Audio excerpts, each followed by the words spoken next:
Once again, it is that time where we put another show in the books, forever in the archives, as we bring you a post-predictions analysis show with all sorts of statistics and outlooks as we continue our way on the road to WrestleMania with the final stop beforehand in the books. And this is Predictions Post-Mortem. Hello, everybody. Welcome back once again to this unique post-show statistical analysis takeaway. You know what this is, fam. The Superman of the Superbrand, the voice of SS for great professional wrestling and statistics. Damn it. And my name is Noah Foster. With me, as always, my statistical analytic partner in crime, PapaGino. Appreciate and respect him, or he will give you what he needs to, roll up the sleeves.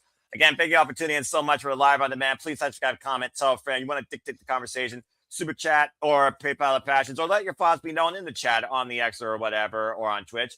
It's as simple as that. Of course, we appreciate your predictions, your outlooks as well. And again, Gino, here we are once more. Event 2 for WWE in the books before we kick off Event 1 for AEW. And we have officially now closed the box for all possible stops on the road to WrestleMania. So how you feeling now that we left Chicago in the Elimination Chamber? Yeah, thank you so much, Noah. Really happy to be doing this once again, and looking forward to all the predictions talk and the stats analysis. It's going to be great. Honestly, my biggest takeaway from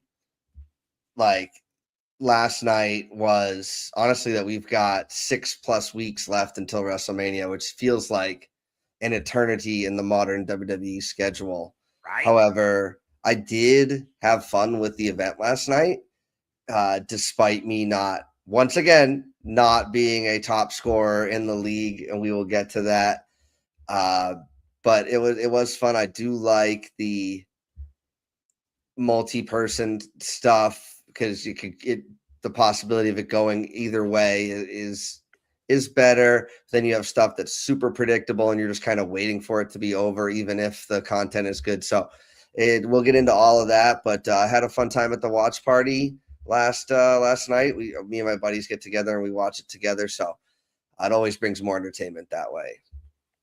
Yeah, it's always more fun and engaging to watch along with friends versus just your solitary audience of it yourself. And again, WWE PLEs, they are what they are. They might be 80% advertisement, 20% content nowadays in the ESPN app. It is what it is with TKO Endeavor and the business regimen of the WWE. But it still was fun to say the least. And to shout out again to Walter Cruz, always great calling shows with him. And I always have fun being the play-by-play guy, bringing the story, the analysis, and the action to those live that are watching virtually as if it was a radio show. So I enjoyed the little watch-along we had last night, too. And much like you and I were amongst the median of scores for not only the team, but the entire NoDQ Galaxy.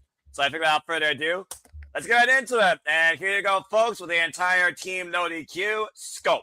As you can see, Michael Peters was the leader of the predictions last night with a perfect score of 7.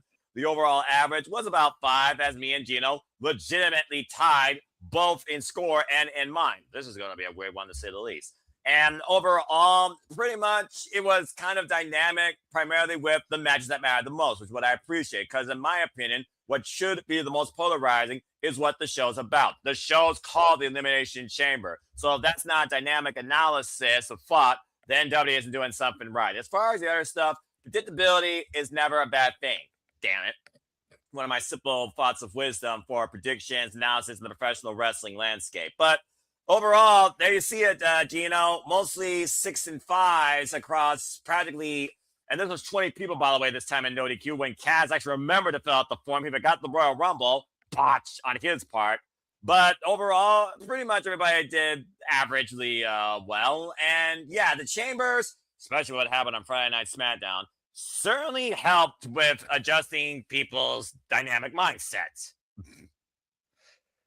Yeah, you mentioned what happened Friday. Like that's where we get into these. For me, at least, I'm always one of the last person to put my predictions in. You wouldn't be able to tell that based on the middling stats that I put up.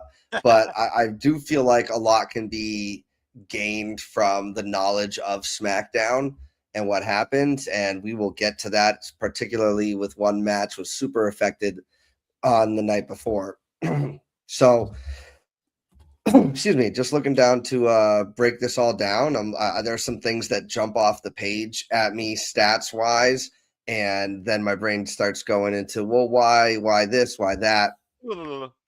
First thing before we get into match by match, no shade to David Diaz. It certainly looks like he was riding what most of the betting and dirt sheet information was with his picks. I did the same with a few of mine, but the Raquel Tiffany, because Rhea was third in the betting odds, so that looks like, you know, Raquel was one of the favorites, which was interesting. Obviously, she had a great showing and things like that. But I look forward to breaking this all down, and I think maybe we should just start left to right and go from there. What do you think?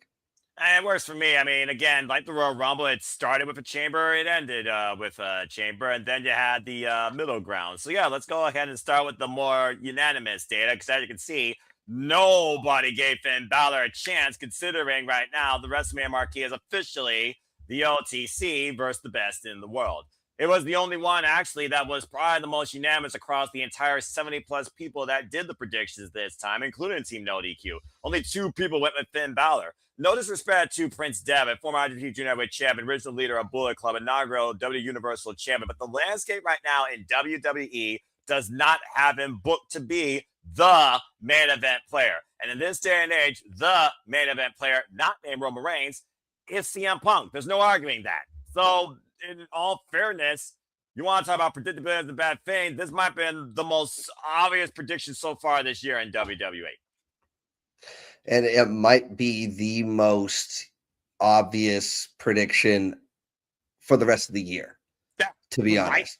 Now, the thing is after WrestleMania from May to August, I think that the CM Punk Finn Balor, I think it would have been a little bit more split, because there is credence, there is logic to giving Finn the championship. Yeah, he only had it for one day, whatever, but he got hurt, which wasn't his fault, whatever. The company puts the blame on the person who gets hurt. I get that, but I could see storyline reasons for Finn actually winning the championship if his fight in Chicago after the Irish fight in Ireland, like, happened on the other side of WrestleMania and Punk is champion coming out of WrestleMania. I think there's a realistic shot that Finn Balor gets it. However, when you're going into WrestleMania and you have the option between CM Punk and Roman Reigns, which is clearly a night 2 last match of the night, it better be, or Finn Balor versus Roman Reigns, which is like maybe middle of the card night 1. Like, no offense to Finn, it's just he's not on the CM Punk star power level. So this is what we've got. This is what people are looking forward to. I think that there would only be, like, Finn Balor's family would be the only people happy about Finn winning. So it was pretty standard. And plus the scuttlebutt online was that this is only happening because CM Punk wants to work with Finn. And that leads me, that makes the result of the Roman Reigns CM Punk match potentially predictable as well. But we will save that for 50 or 48 days from now. So however the math works out on that. But yeah, what was your thought process behind CM Punk? Again, we're talking about Father Time. We're talking about CM Punk and his resurgence is coming back home to WWE. But the history with him and the tribal chief Roman Reigns, when Roman Reigns was nothing more but 1/3 of a special security force not called SWAT. They were called the Shield. And the fact of the matter also, looking at matches we've seen versus matches we haven't, Roman Reigns and CM Punk have yet to go one-on-one yet in this day and age of WWE. He's never confronted the tribal chief one-on-one. With Finn Balor, we already saw that. Finn Balor, Roman Reigns has already happened. Remember, if it wasn't for an exploding rope, many people thought Demon Balor was going to dethrone the tribal chief during his Undisputed Universal Championship run. Right. I look at the fact that history doesn't necessarily need to repeat. And in this day and age of WWE, where they probably ripped apart the WrestleMania plan 3 or 4 times now with injuries and still second guessing, it almost feels like they don't want to go against the normal for the main event, but they want to try and explore more in the mid cards or the other events. If there's one match that I statistically believe is not going to be altered in any whatsoever going to WrestleMania as soon as it was made, it was Roman Reigns versus CM Punk. I couldn't go against what was on the marquee already. So that's why I went with Punk once again. It was nice to see Finn Balor, though, bring his best to CM Punk one-on-one in what truly was a match defined by respect. And maybe it will offer something new to Finn Balor down the line, but it's not right now Finn Balor's time. Can't go against Punk. Absolutely. And I mean, this match really only existed again because Punk wants to wrestle Balor and potentially give him a rub, and it could branch off. Now, I said it last night, Dominic could come up to Finn and be like, "You're a loser. You lost and you wanted to shake his hand." And then we could lead to the drama and the Judgment Day breaking up finally, in some people's opinions. For me, I think that, theoretically, there's still mileage to be had with that. And without the Judgment Day, Finn Balor wouldn't have even been on television the last year and a half. So at least it gives people the ability to be on TV. So there is something to be said about that. But obviously, storyline wise, it wouldn't make sense. The only bad things could have happened. Like if CM Punk got hurt in this match and missed WrestleMania, had to relinquish the championship. Thank goodness we had somebody else come back who would potentially be able to do that. But I think that that's maybe why they had this in their back pocket. Like if CM Punk gets hurt, we can put the strap back on Rollins and then do Rollins versus Reigns or something like that. Kind of like what they might do with the Drew Cody storyline on Friday, but we will get to that. Now, speaking of CM Punk and Seth Rollins, their respective wives had a match for the Intercontinental Championship. And Noah, this doesn't happen very often. No. You and I do agree sometimes pretty frequently, but when we both agree, we're usually not both wrong. Shout out to our awesome brains. But this time we missed the boat, as they say. Now, for me, I like to do a lot of last minute betting odds research and things like that. I like to watch the no DQ predictions video, which I forgot to do because it was so early it was so early in the week, and I kind of watched some of it live, but I didn't watch all of it live. I had forgotten something that Dave, shout out to Dave, he had mentioned the opportunity to pose with the title with CM Punk was now, right? Like AJ would have to win and obviously we know Punk's going to win, for them to both have the championships and pose with them respectively together. Because I do not see Punk winning, holding on to it at Mania, but you could have been like, well, AJ's going to win it at Mania and not win it here. And that's where my mind was. And I should have gone back and watched the review predictions video. Shout out to No DQ and Dave on that. But AJ was the favorite. But my mind was telling me, are they going to really have both CM Punk and AJ Lee win in Chicago? How often does the hometown hero win, let alone twice, let alone husband and wife? So I was like, you know what? I'm 2 points down already from last event.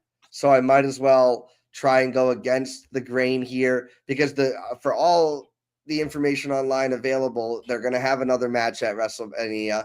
And I thought, okay, if Becky loses it, and in decisive fashion, she can't really challenge again for it. But then I saw that Jessica Carr was the referee, and I knew that I was, as the kids say, cooked because it was going to happen. And then she tapped, but the ref didn't see it. And I was like, oh, wait, why do that? If Becky's not going to end up winning, you might as well just have her lose and do the screwy stuff or whatever. Having said all of that, I put my chips on Becky Lynch so that she could cheat to win, and AJ would have a rightful reason to challenge her again. Plus, it was AJ's first match back in however long, singles match. I thought maybe they'd be like, she's still got some ring rust, have that kind of going into it. But nope, they wanted to have the pose off. And as Aaron said on his review, they didn't even get the shot correct. So this is the second time in a premium live events in a row that they missed their shot. Liv and Roman both missed pointing at the sign when the fireworks were going off. Roman got it for like a split second. That's why they can't use that footage. And now they're going to have to probably find a still shot of them holding it up properly, looking at the hard cam because they missed the shot. And they deserve it because they made Becky lose and me look dumb. And Noah, you were also on the Becky Lynch train. Maybe you were thinking some of the things that I was thinking. I know you don't like to get influenced by outside factors. Where was your head at? Oh, Gino, sometimes I just hate WWE with the way that they freaking outsmart me. I literally called the spot. She was going to tap. The consistent statistic with AJ Lee and Becky Lynch needs to return every time they've been in the ring. She's tapped out to the Widow's Peak. I figured that they were going to follow that point here, but the rep was going to be bumped. Did not expect the rep to be Jessica Carr, though, despite the fact she's also been at the heart of the so-called controversy against Becky Lynch. And unfortunately, that factor played in as well and bit me in the ass. The tap out happened. I was like, okay, now I see what they're doing. They're going to follow my plan. So Becky's going to take advantage. She's going to get the win. And there it was. Damn it. AJ Lee kicked out. They followed my prediction on City Predicting to the letter, except AJ Lee kicked out. Damn it. Her first match since March 2015, that was a singles. Her third ever match since returning to WWE. And her first single since returning. I did not think they were going to pull the trigger. I still believe there is bigger things for the Women's Intercontinental Championship altogether at WrestleMania, considering who's all been surrounded by it. Natty eliminated Becky at the Royal Rumble. Maxine, AJ Lee, our friends. Maxine, former champion. Maxine feuding with Natty. It writes itself, but big-time basketball as champion and AJ Lee get in the moment, or Natty get in the moment, made more sense to me because I feel like you do that type of stuff in a fatal four-way at the grander shows. Exhibit A, Dominic Mysterio last year winning the Canal Championship. But yeah, bottom line, I was really expecting them to follow the ploy that you tapped out, but you don't win the title. They did everything I said except gave AJ Lee the title. I didn't think Becky was going to lose. I thought they were going to push this out to be at WrestleMania. And it bit me. Straight up. You called the external factor, talking about data, outliers, the wild factor here, Jessica Carr. It's interesting how Jessica Carr stopped Becky from throwing AJ Lee in the exposed turnbuckle, knowing it was there. But while Becky ran in, she didn't block Becky from colliding into it, and then AJ trapping her in the Widow's Peak again, already with a compromised neck with that whiplash, tapping her out. As far as I'm concerned, Becky Lynch was screwed, and so were we. Now, at the interest of not sounding like sour grapes here, I will defend a little bit. Jessica Carr wasn't as close to being able to stop that second attempt, right? Yeah. So there's that, but it still adds to the Becky doing her specific type of internet complaining shtick. I'm not going to say who it's supposed to be compared to. I will let you guys use your higher level thinking for that.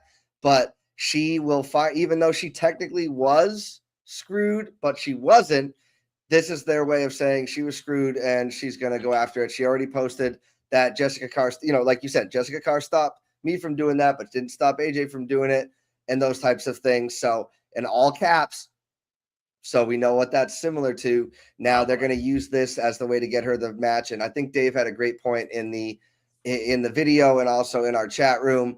AJ being part-time, she's going to be there. All the part-timers come out of, they dust their mothballs off and come out for WrestleMania season and then go away usually after WrestleMania season. So that is probably the most telling thing, like besides her and her husband holding the championships on the same night. Like that's this was all like a package deal. But I thought in the back of my head, WWE was going to do their thing where at least, have her lose and then CM Punk win so that they could at least be happy. And for exactly. Split down the middle, 50-50, Chicago, hometown. The hometown hero doesn't always win, though they do win more statistically in the Paul Levesque era. I didn't think it was going to be 2 for 2, though, with a couple from Chicago. Damn it. Right. So that was difficult, like you said, and we were not happy about that. Now, before we get to the Elimination Chamber matches, I just want to say that the Jericho point in the box is one of the issues that I had faced during the Royal Rumble predictions, that Jericho was going to be there. But until I see him removed from AEW's roster page, again, like Aaron said, I'm not betting on Jericho doing anything because obviously Danhausen is the one who was in the box. Super underwhelming, but like if they're going to utilize him in a way of like he's a comedy guy who is a supernatural comedy act that can stay in a box for over a week and get shipped back and forth and yada yada yada, like okay, well, I'll give them a chance. But he looked like he did not belong. Like they brought him from like a different industry to do this. And I really think that the Danielle Hausens, I guess we'll call them, the girls that came out before Danhausen, I thought that kind of killed the thunder. It should have just been Danhausen, right? So that to me kind of came across as Rosebud-y, kind of Funkadactyl-y territory, and not in a good way. And so it was underwhelming for me. How did you feel about that? Obviously, you predicted no Jericho, and I'm assuming for the same reasons. And of course, Jericho's still on the AEW roster page. Yeah, I'm about to say, Danhausen, very nice, very evil. He does have connections with CM Punk, going all the way back to when CM Punk once have spent $9,000 on comic book stuff for him. I don't know whether or not Danhausen ever flipped that bill. But he's definitely a character. He definitely offers his own entertainment. But Danhausen being removed from the AEW roster page for Jericho, who was not removed from the roster page, it just didn't feel like to me that Jericho had any reason to come into this WrestleMania season yet. It's not like they're going to run Jericho versus CM Punk yet. It's not like Jericho versus blank makes sense in the current WWE landscape. Not even for the career killer, the legend about Gunther. And I think I already know what match waits for him, playa. But that being said, in the box thing, it was just something to just try and add more attention. And hey, it drew attention to WWE. The beauty of WWE and their characters is they don't mind getting bad publicity from the IWC. As long as people are talking about them and they're a point of conversation, they know they're getting attention. Attention equals profits in the WWE landscape, no matter what the price is. And it's justified with how much people probably are going to buy to see what Danhausen does or if he becomes a dud. I'm happy for the man. Again, I don't give a damn where you work as long as you're happy with what you're doing. But execution as a fan will always be the critical way to judgment as far as how I follow you and how I interpret you. With WWE, I always proceed with caution. Hello, Naomi.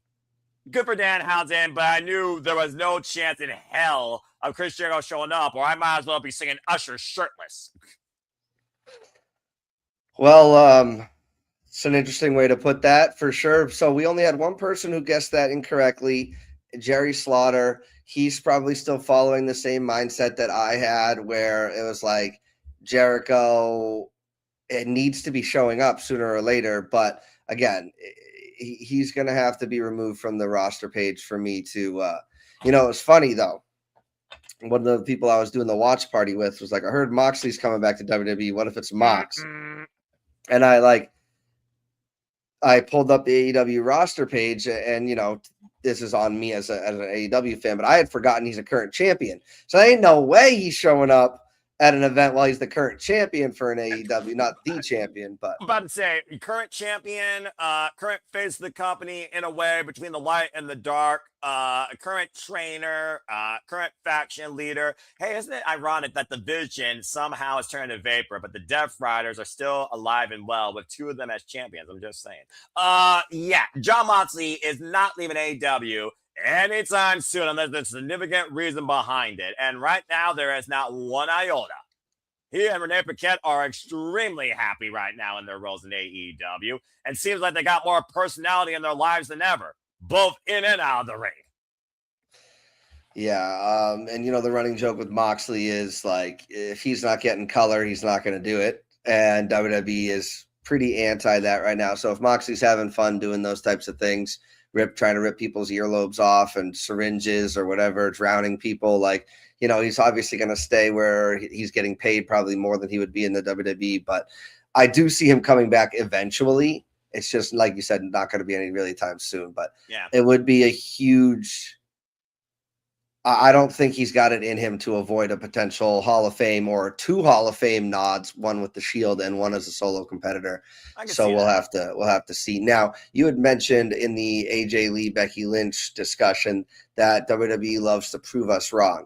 And speaking of proving us wrong, it was the real business. Straight up stated by Triple H regarding the men's Elimination Chamber winner. So we will be discussing that now as the segue. So he almost was like patting himself on the back during his interview, not in front of the crowd, mind you. I think that's very telling that he declined to do that or whatever, didn't decline. I'm not saying he said no, but he's not out there, and he's done it every other time, including at Royal Rumble. So he was basically like, yeah, I think everybody thought it was going to be Cody, and it was pretty shocking when Randy won. It's like, that's really tooting your own horn.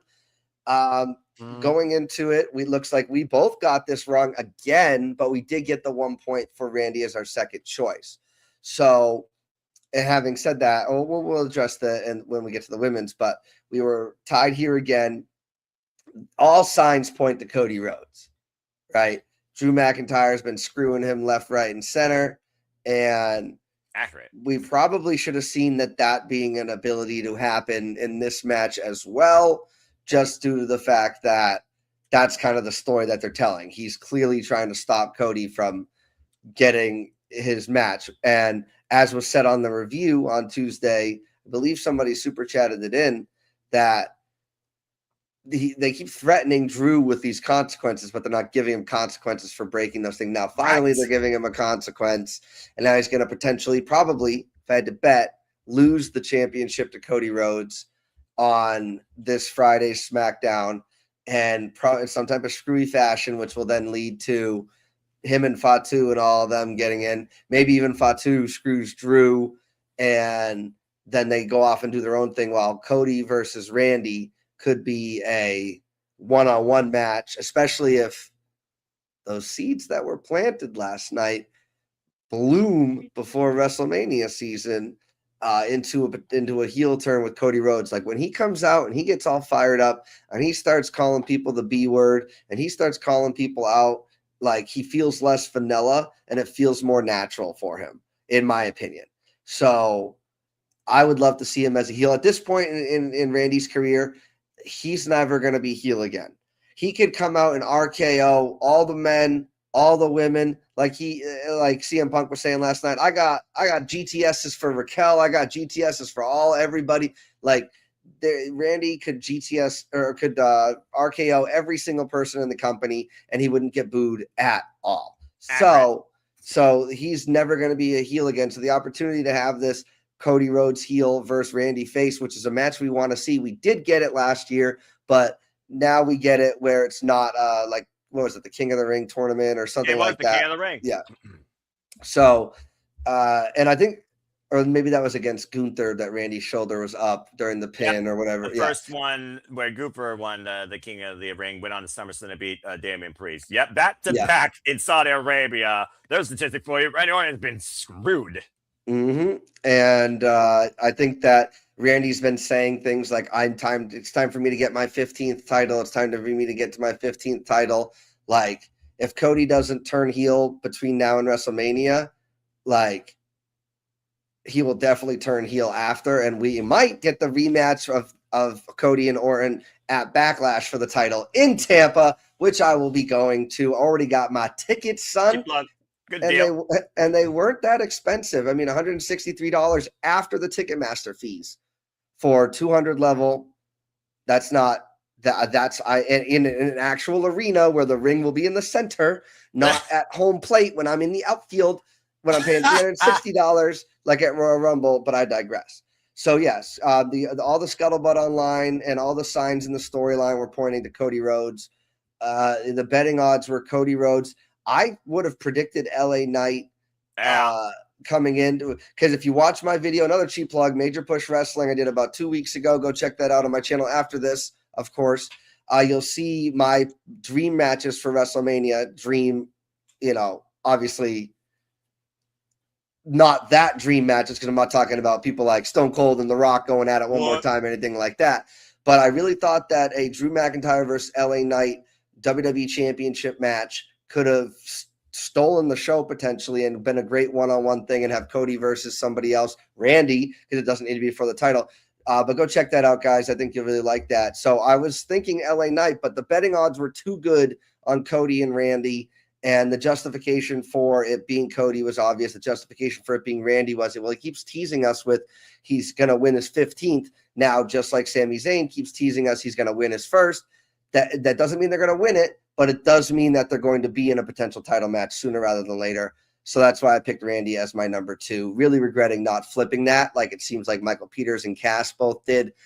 where they had Cody as their second bet, and they potentially took a shot on Randy there. So what was your thought process on this one? No, obviously incorrect, but not all the way incorrect. Like you, not all the way incorrect either. I look at WrestleMania and I'm like, okay, Cody and Orton, how do you not have these men involved with the championship? Cody Rhodes has been Mr. Consistent main event WrestleMania since WrestleMania 39, lest you forget. The first time since I can remember him being WWE right now. He doesn't have a clear road to WrestleMania. And Randy Orton and Cody, their legacy has yet to finish their story. And the last time that Randy Orton took on Drew McIntyre was when Drew was the champion back during the pandemic, and the roles were reversed as heel versus face. The constant other statistic, as you pointed out, is Drew McIntyre has done everything he could to make sure that Cody Rhodes would not be a factor. But you only can push a GM so far when they realize that I'm the boss of you. I don't care what your value might be to me as champion. You push, you push, you push. You prod the bear, you're going to get your face clawed off. And Drew McIntyre very well might get that this Friday. I've definitely come out surprised, but man, that's the most PO'd I've seen Nick Aldis since he's been the GM. He went Adam Pearce on Drew McIntyre. And personally, I loved it. For me, though, I look at it like this. The last few years have teased the idea of Cody going heel. I never will go heel. Mr. Homelander, Mr. Face of the Company, represent, rise above hate, never give up. It almost feels like they're trying to make him this generation's John Cena. How many times was John Cena ran back against the same opponent at the marquee? Clearly, they don't want to do that with Cody, or maybe not in the same way, because this is the first time now that Cody is not 100% certain for WrestleMania. But he is now certain to challenge for the WWE Championship against Drew McIntyre, where he might get that chance. As far as Orton and Cody going all the way back to 2008, again, the last one-on-one, Cody won. So Orton owes Cody a defeat. And this right here, the chamber, there are no friends. He took the opportunity and he won. For me, though, I look at the fact that right now, what is the biggest selling point for WrestleMania based on the current roster and based on the fact that I know they're going to focus on the veterans in the World Championship pictures. Case in point. I had to go with Randy Orton or Cody Rhodes here, but I almost want to believe that WWE is going to try something different. Like I said, I think they're trying to keep the focus on the veterans, on the big names in the World Championship pictures, but they're trying to mix it up, keep us guessing, and take a chance on others in other championship pictures. So I had to put Randy Orton down as one of my two, but again, how do you go against consistency? That's why I had to go with Cody Rhodes as primary. And it bit me in the ass. When I was looking at this chamber match, I didn't think it was going to come down to Orton and Cody in the end. I personally thought it was going to come down to Cody versus LA Knight because I think LA Knight is due to get his comeuppance, and maybe he could take a pipe bomb shot against QB1 himself to put him up on that card. Because personally, I want to see LA Knight get that moment. Our friend Heather Lynn that we interviewed last night for Paul Media, she was very apoplectic about one LA Knight. Once again, the gravy train denied. Doesn't even get off the rails or out of the station. Kind of pissed off about that. But yeah, if Drew McIntyre does not defend this championship or be involved in the Undisputed WWE Championship match at WrestleMania against either Cody and or Orton and or Fatu, then WWE is definitely doing something either completely wrong or completely new. And I hope it doesn't bite them in the ass. You can't go against right now Orton and Cody based on pedigree alone in WWE. That's why I had to go with both of them. But yeah, I regret putting Cody as primary. Damn it. You know, the thing with the Elimination Chamber versus the Royal Rumble, it's the first two events of the calendar year, and it's some of the only events in the entire year where predictions get multiple choices, a secondary pick. Or a tertiary pick as it relates to the Rumble. Obviously, there's more people to choose from, which is why we get that. Now, with the Rumble, that third pick can always be a wild card. For me, it's always a wild card because the first two I'm fairly confident in, and that third one is like if they decide to Jey Uso us, right? Like they did 2 years ago. So where it's, you know, people were picking it was either going to be Roman or Cena. Everybody thought it was Cena. And then it's Jey Uso. So, like, that's third spot is reserved. Now, it looks like there was only – well, I would count LA Knight as a potential dark horse, but not really because he's been, like, he's overdue. But Walter was the only person who really – and I'm trying to get into his head. I feel like he was thinking, well, this is going to be my wild card pick that they could potentially go with and the Trick Williams spot. I am very, very, very high on Trick Williams. Him coming out first got a pop out of me because you knew the crowd was going to get into it, bro. He is he's like the walking definition of $1 million bill. Like without all of the like pretentiousness that would come along with it. Like he's got cockiness and swagger and aura, and you buy it. You're not like, oh, this guy thinks he's better than us, and he's not. Like you're like, this guy thinks he's better than us, and hot damn, I believe he is. If So Booker I T just was put in a time capsule and pushed to the moon as a superstar of this caliber, it would be Trick Williams. It's insane right now what sort of star power this guy is leveraging in less than 2 months on the main roster. Yep. And he's fighting that uphill battle, sort of. Some may call it a downhill battle because he's technically a heel, but he's able to say things that people are enjoying him saying. The lemon pepper stepper is hilarious and something that people want to chant. The whoop that trick, obviously. I mean, they're even chanting that when he's not on the show and he's not in his segments. It's becoming its own phrase. People used to like the woo or New Day Rocks. Now we're probably hearing people do whoop that trick before our shows go live. It's becoming its own thing with fans. Yep. And that was the big thing with LA Knight a few years ago when I went to the events, like even AEW events, we'd be like rocking through the building with everybody saying, and then everybody would chant. And the same thing with Seth Rollins' theme song. Oh, those are things that if you're ever at a live event, when you're walking to and from or in the crowd, but in between when it's quiet and stuff, you can get a chant going with one of those because you are surrounded by people who love wrestling and want to be a part of it. So, you can't go to the bar and do that. You can't go to the mall and do that. But when you go to one of these shows, man, really enjoy it because it's great.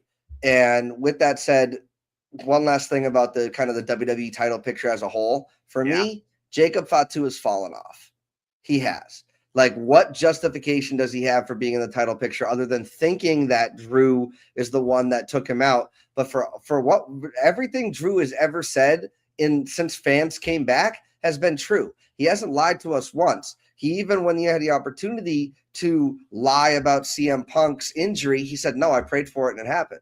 And I actually believe that because say what you want about camaraderie and locker room teamwork and how wrestling is supposed to be coworkers helping each other come to work the next day. Like I do believe when CM Punk came in, there were a lot of people that were like, nah, this is going to take away from me.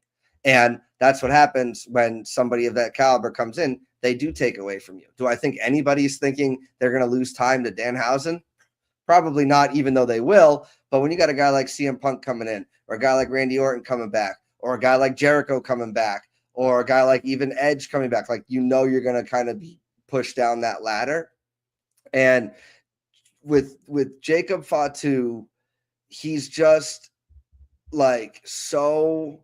he's just lost it. He's become like a catchphrase machine and all these types of things. And it's frustrating. Now you mentioned LA Knight, his spots on the turnbuckle. I hate to be that guy.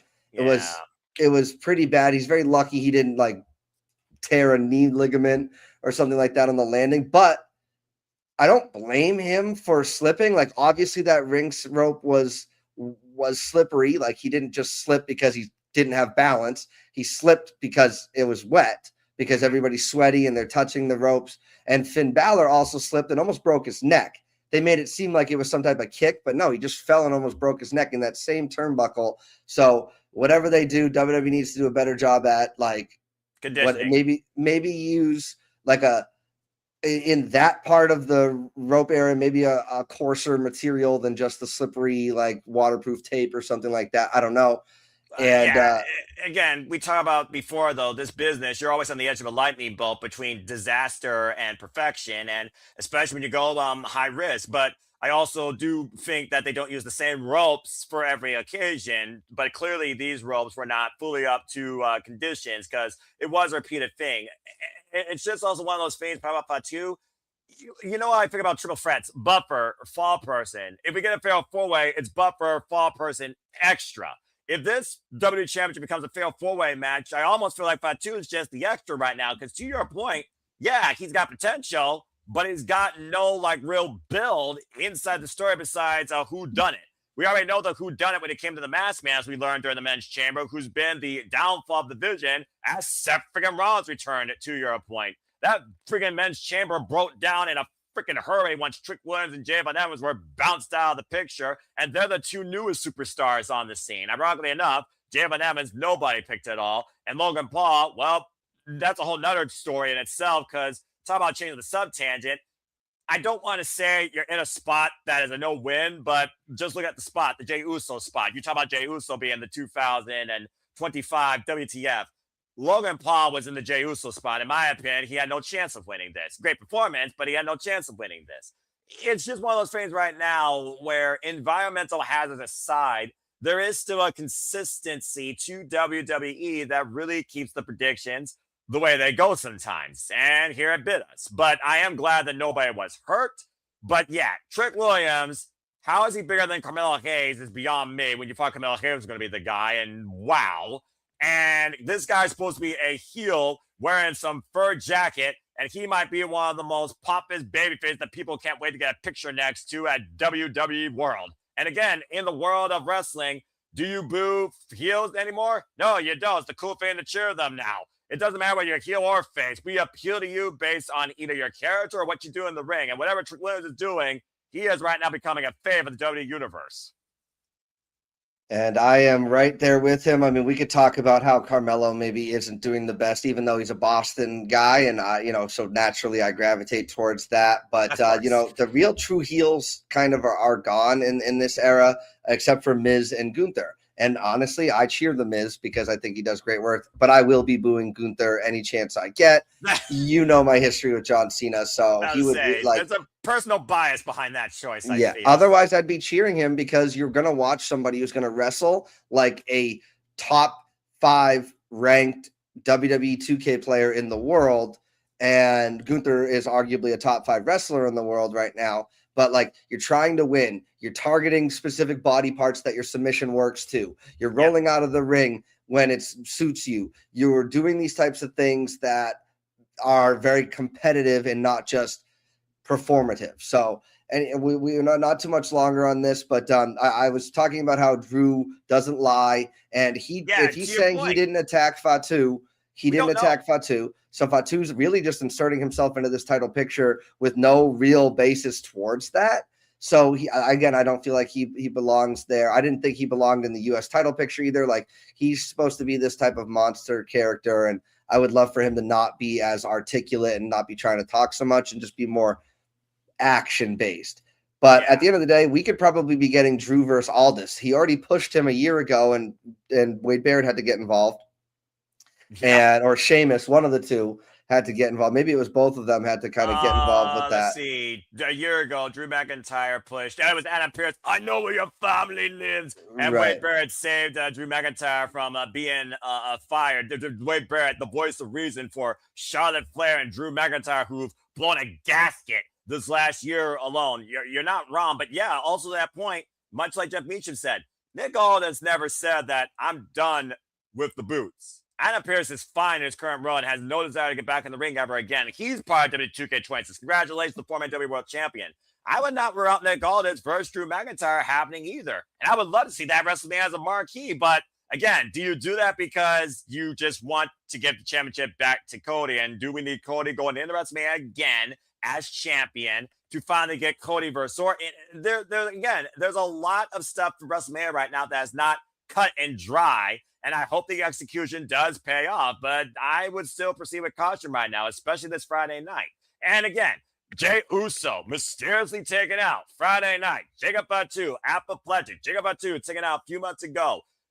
Is there no video cameras backstage? We got no real footage of this. You guys are going to keep us lingering about this. We knew the masked man had to be suffering in Rollins. This is a more whodunit than anything else right now in WWE, and I'm still confused by it. It seems like there's a lot of these, again, and I'm not going to blame Triple H for it because it's very clearly a TKO thing, like, keeping the board happy, trying to force manufacture beyond what wrestling is supposed to be doing, manufacturing this tension, like really trying to manufacture a reason for people to go to your shows without actually having a reason to go to the shows. Granted, I bought tickets to a show. I have no idea who I'm going to see at. But the price felt good enough, so whatever. And you're a fan. I am a fan, and but I'm not a fan of wasting money, right? I do hear that.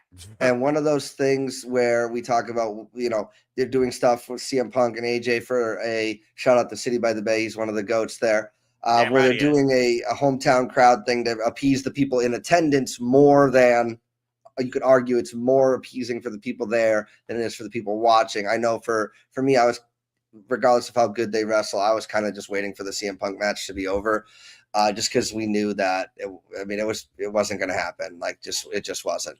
But with that said, they pulled the wool over our eyes, gave us Randy Orton, and they're just going to switch it to Cody on Friday, and Triple H is going to pat himself on the back for that. We have 6 weeks till WrestleMania, so we will see what happens and where they decide to go with these things. But I wouldn't be surprised if it's Aldis versus Drew.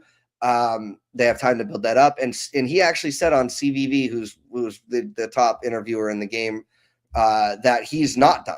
He's actively would like to wrestle, but that Pierce is done. Like, he would have wrestled Pierce probably a year or two ago, which I would have been interested in that match. But Pierce is fine doing his thing. He gets the same paycheck whether he straps the boots on or not. But I think formerly Magnus still has some in the tank, and he is a big man, like a big man. So it's not like, Finn Balor versus Drew McIntyre. It's going to be something visually better. Now, we're going to move on now to what was not the main event of yesterday's evening, but it was the main event of our show here right now. This is the thing that Noah and I both predicted correctly. We had the same number 1 and number 2, Rhea Ripley winning to face Jade at WrestleMania. For the last couple of weeks, Jade has been getting in Rhea's face. More than Tiffany, more than Asuka, more than Alexa. She's been hovering around these people. She's been getting into Michin's face more than she has Raquel's face. So I didn't think that was going to happen, even though the odds were that she was the favorite. And I think that those odds come from the fact that Liv Morgan and Raquel could potentially both walk out of WrestleMania as the champions. But to me, Raquel should have already been the women's world champion, and Liv should be challenging her. I think there's way more in it than, Liv getting made to cry. So whatever with Stephanie Vaquer, I'm not a Stephanie Vaquer hater, even though I'm starting to kind of become one. No, even though I get it, she's great, whatever. But for me, Raquel has come a long way, has the better story, and she should already be the champion. So I was not going to put her as my number 2 because I feel like they would have given her the title anyway. Like, there's no reason to have her be in a championship match, heel versus heel. That just didn't make any sense. Rhea got pinned last night, or Friday night, the night before the event. She got pinned and lost the tag team championship title. So the only way to not make her look like a weak person in traditional WWE booking style was to have her win. And it's also the biggest match that they can do. So those 2 factors alone for me were enough to push the needle to Rhea, even though Tiffany Stratton was the odds-on favorite kind of before all this stuff happened. So that was why she was my number 2. Again, we can't go wild cards. If we had a third, I would have picked Raquel. And she did have a great showing. But we only have 2, and you got to pick the 2 most likely people that will win and that make sense storyline. And those 2, Rhea and Tiffany, were the ones that made sense storyline. What about you, Noah? For me, if you're going to make Jade Cargill have a match worth the Women's SmackDown Championship that has been worth less than pennies made out of sink, you need to have the right opponent for her, and you need to have somebody that can work with her to a degree. It's one of those things where it was about the Giants. It had to be Tiffany Stratton, where Tiffany and Jade define the later half of 2025, or it had to be the biggest bout you could do in WWE between Mommy, Rhea Ripley, and Jade Cargill, or you see if you can finally break out Raquel, who once had that magic back in my NXT when she beat Io Sky for the NXT Women's Championship. No offense to Asuka, Kiana James was the biggest wild card. Like, okay, she's here. How the heck you get here? And the other person Alexa Bliss, excuse me. But it's just one of those things where, when Rhea Ripley had the strap, she didn't need it. As soon as I learned she lost the strap, there's a reason for it. They had nobody else with Jade Cargill on that roster, and clearly, like I said, they don't want to run back what they did in 2025. So we'll see what Tiffany Stratton's future does hold, considering she doesn't have a tag partner, and she defined Tiffany time as the SmackDown Women's Champion before she was injured. as far as Raquel goes, I think Raquel is on the verge of breaking out. And I think the Chamber was a great way to prove that, to remind people what she's capable of, especially that double pin spot. That was beautiful. Mhm. It's just one of those things, though, that right now, based on the circumstances, the star power needed for WrestleMania, and trying to make the championships feel important, they ran the course of the tag titles with Rhea, which was fun. You need to put Rhea Ripley back where she belongs, and that is back on top. In this case, she's been removed from the World Championship now for literally, folks, a year and a half. Now let's see what she can do if she can clear the storm. Mommy was just the right choice here, despite the compromise back. If Rhea Ripley didn't win, this could have been the wild card segment of the night where you would have got Raquel versus Jade, with the only context being, can both female members of the Judgment Day leave WrestleMania as world champions? Honestly, that would be an interesting statistic to think about. That could happen, but it had to be Rhea, or it just was not going to work for me at this point. When she lost the title, it was Rhea immediately. No offense to Tiffany, who again, Rhea and Tiffany concluded the Chamber. So in our context of predictions, it all made sense. Tiffany and Rhea were the right two choices. Absolutely. And speaking of the right two choices, I think, first of all, I'm a Nia Jax apologist, so feel free to at me. You guys will find out where at the end of the show. And also, if you've been watching for any amount of time, at me, and I will be happy to educate you in an aggressive fashion why you're wrong about hating Nia. Now, Lash Legend, though, is she's for me, I love monster heels, whether they're male or whether they're female, period, in a discussion. So these irresistible forces, which maybe their names, maybe the tag name isn't the best, but it's Nia's kind of nickname, so they work with it, whatever. I'd rather it be something like that than New Catch Republic or Quarter Catch Crew or something, baloney like that. Anyway, so they were the right ones to have the tag team titles. Alexa and Charlotte are very clearly going to be fighting each other at WrestleMania. And so it wasn't going to be Alexa last night. So sorry, Colin. I love Alexa Bliss as much as anybody other than her husband on the planet, right? So it's going to be I wanted her to win, but it wasn't going to be her. I mean, if Alexa Bliss won, it would be David versus Goliath. Let's just call it what it is. She's the shortest participant in the Chamber. Right. But a goddess is capable of many, many things. She was not going to overcome Jade, and it wasn't going to be a big star match because she needs to lose this connection to Bray Wyatt with her outfit and the doll and all that stuff. I know she really hasn't had the doll too much, but like we need to get back to the goddess type of stuff. Now, Tiffany would have been a good choice because of Jade's connection to her. She beat her for the title. I'm not sure what happened with Big Daddy V. Maybe he passed away. I thought it was a while ago, but maybe it was just recently. If that's so, RIP regardless. Never like to hear about the people, passing away. It's always unfortunate. Right. And one of those things that, your brain has a difficult time discerning between people you watch all the time on TV versus people you hang out with in real life. So there is that level of loss, even if you didn't know somebody particularly. But moving on here, Kiana James pinned Alexa Bliss. So we all thought Kiana was going to be the first one out. For me, I don't get the hate about Kiana James either. Like, is she the best in the ring? No. Is she a good person to kind of pair up with Julia to help Julia? No. But to have her be spoken for and things like that, like Julia obviously needs somebody to she doesn't need, but she needs somebody to talk for her.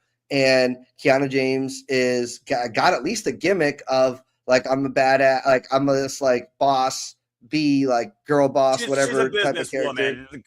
Since JD's NXT, that's always been her gimmick, though, to be fair, my friend. She's been a businesswoman. Her only accolade was she was formerly a NXT Women's Tag Team Champion with Fallon Henry. But even I will give credit where credit's due. Royal Rumble, she was one of the longest participants. Elimination Chamber, she had a strong showing, and they both were her first. But also, let's just give credit where credit's due. It was Asuka that poison missed Alexa Bliss, and Kiana James took advantage. It wasn't like she did any significant finish. The most significant thing that happened to her, she was double choke slam bombed by Raquel, who got a double pin on her and Asuka. Raquel was MVP.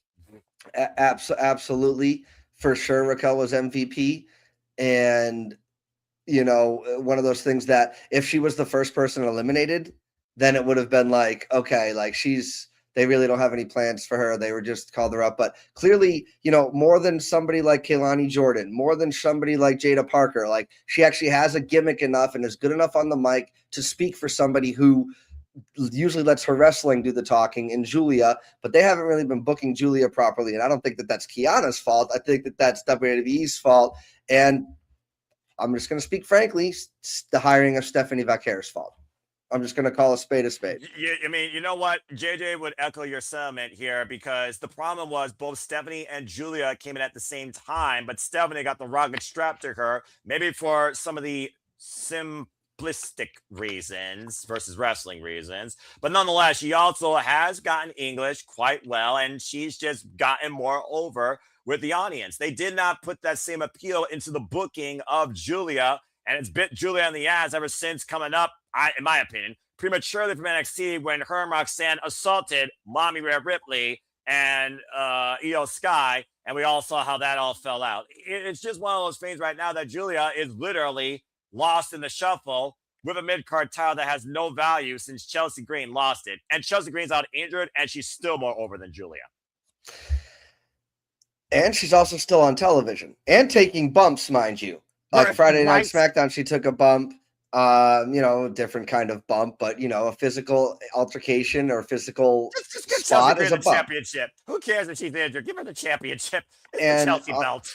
Remember, on WWE Unreal, Michael Hayes said that, you know, she is never going to be a world title holder because she does so good in her current role. But The Undertaker on his podcast, 6 Feet Under, because all these guys got podcasts now. Some of them, whatever.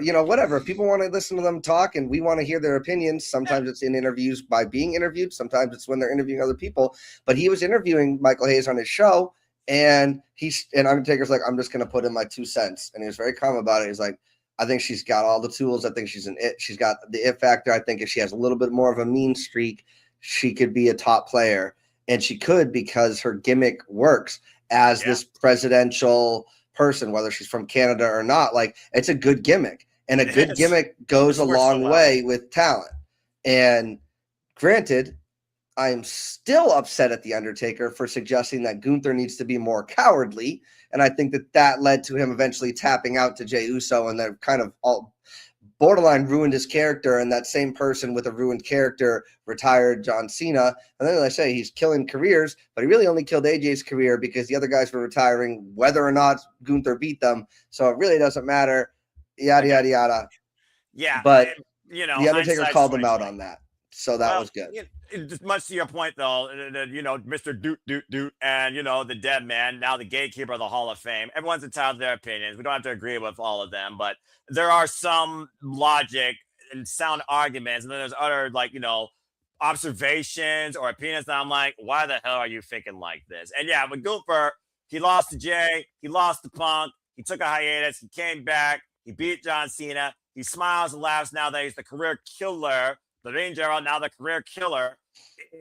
I mean, I guess he's getting heat. So, I mean, you know, there's his rejuvenation, I guess. But again, WWE right now is in a weird state where they need to rebuild the top of their rosters. And apparently it starts with Rhea Ripley maybe clearing the storm that is Jade Cargill, or making Jade Cargill seem like a valuable champion. It takes more to be a valuable player in WWE than posing with a title. Especially when your name's not Roman Reigns and you literally got in a cinematic storyline called The Bloodline for 4 damn years.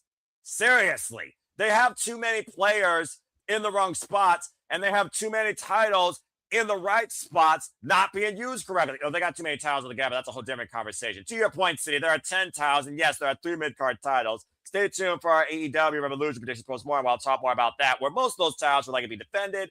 Maybe a couple will change, and I will talk about, again, too many belts.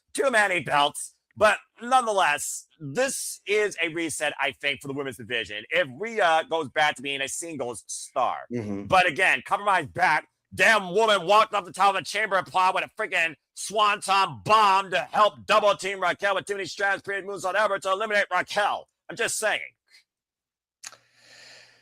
You know, and she sold her back pretty well in that match. Now, I hear what you're saying about Jade. I'm also a Jade apologist. Now, I will admit she comes across as very rushed and very green in the ring still, which is frustrating for me as a Jade apologist.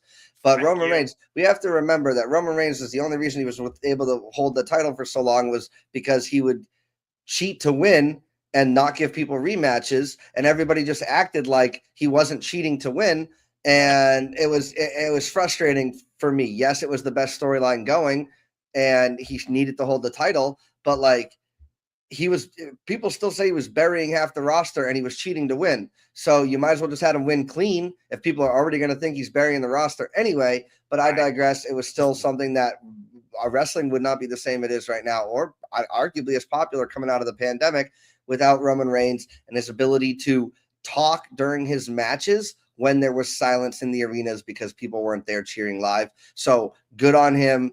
And obviously good on Drew, and that these people are, some of the stars now. I hope Drew is able to be held in that higher regard. But the stuff that he's doing is super cowardly.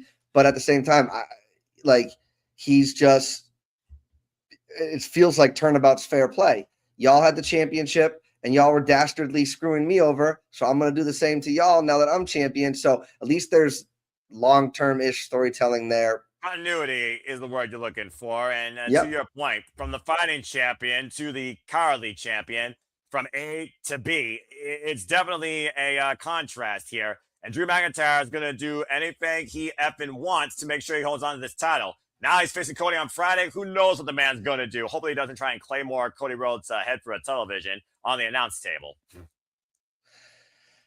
I mean, if he does that and maybe Cody gets some type of connects this time, rigid, like brain injury or something, or has some type of brain trauma, like kayfabe, of course, where he then is like not himself. He's more like natural and primal with his thoughts and type of behavior. That could be a way to turn him heel. Yeah, come out of coma and be a freaking heel with black hair. Like that, yeah, because he didn't have time to die. Actually, Noah, now I want that more than anything. And he turns heel when he comes back like 6 weeks from now, right? And he then screws Randy over or something like that to help Drew at WrestleMania. Yeah. And then we get whatever, something like that. But that's the type of storytelling I can sink my teeth into, and that the wrestlers can sink their teeth into for sure. He certainly did, City, by the way.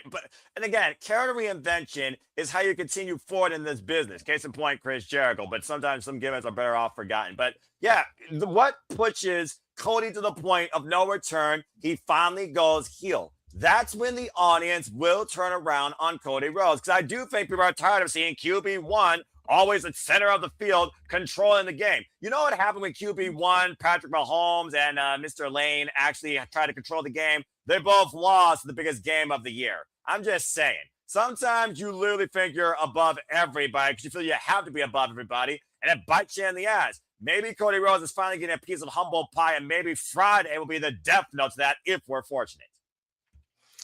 I did think there was a slight possibility that his fate, like he would have attacked Randy after the match, and that means we'd have John Cena turning heel at Elimination Chamber last year and Cody turning heel at Elimination Chamber this year. Yes, exactly. That could have been a way to do it, but it seems like all signs are pointing to Cody beating Drew and Cody versus Randy at WrestleMania, and so we will have to see what happens with that. Right. Now, you and I both got 5, like you said, middle of the pack. Very generous of you to put us beneath some of the other guys when we could have easily been the top 5s, but now we're towards the bottom. Yeah, whatever. I show no bias. I show no bias to everybody. You know that. You fight with honor, and I respect that. Honestly, the AJ Lee match was the one that really messed us over. You could argue that the Cody Rhodes, Randy Orton thing was also what got us, but 2 points were on the line there. So you see the person with the highest score got all of the stuff right. You got a perfect score, Michael Peters. And that was it's very impressive. And the talk online was, Randy saying he's going to go for his 15th. So that could have been exactly what it was. Thank you so much for stopping by, City. Yeah. So there's the breakdown, man. So this is we won 7, few 6s, few 5s, couple 4s, 1 3, but you're never really out of it because there are those multiple man matches and there are those multiple choice matches like the Money in the Bank Yeah, Money in the match. Bank.